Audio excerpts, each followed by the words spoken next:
చాలామంది కూడా హరిశంకర్ గారు ఈ రీమేక్ చేస్తున్నారు, రీమేక్ సినిమా తీసుకొచ్చారు, గబ్బర్ సింగ్ ఓల్డ్ డైలాగ్సే పెట్టి అన్నారు. అవి 100% అదండి, ఏమీ లేదు. ఒక కొత్త స్టోరీ, రియల్ స్టోరీ, కొత్త స్టోరీ తీసుకొచ్చారు. 100% హిట్ కొడతాం, సమస్య లేదు అందులో. 100% ఇప్పుడు లాస్ట్ ఎలక్షన్లో 100% ఈ ఎలక్షన్లో రాజకీయంలో ఎలా కొట్టారు హిట్. ఇప్పుడు సినిమా ఇండస్ట్రీలో కూడా మెగా ఫ్యామిలీది 100% అన్న ఇందులో.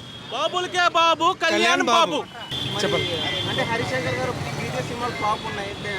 లేదన్న, దానికి అందరికీ ఇది వార్నింగ్ అన్నది, వార్నింగ్ అన్న. డెఫినెట్గా ఇస్తారు, కంపల్సరీగా హిట్ కొడతాం 100%. అది ఇప్పుడు ప్రేమతో సినిమా తీసేది వేరు, అభిమానంతో తీసేది వేరు.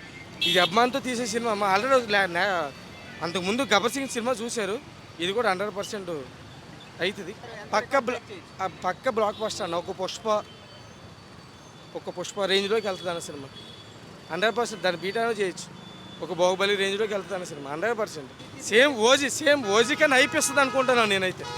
ఓజీ కన్నా ఇంకా హైప్ ఇస్తుంది అనుకుంటున్నాను అన్న, 100% అన్న. ఆ ట్రైలర్ చూడగానే అర్థమైపోతుంది. ఓజీ మన పెద్ద సక్సెస్ చూసాం, అందుకని దాని మీద ఇది చాలా పెద్ద సక్సెస్ అవ్వాలని కోరుకుంటున్నాను అన్న.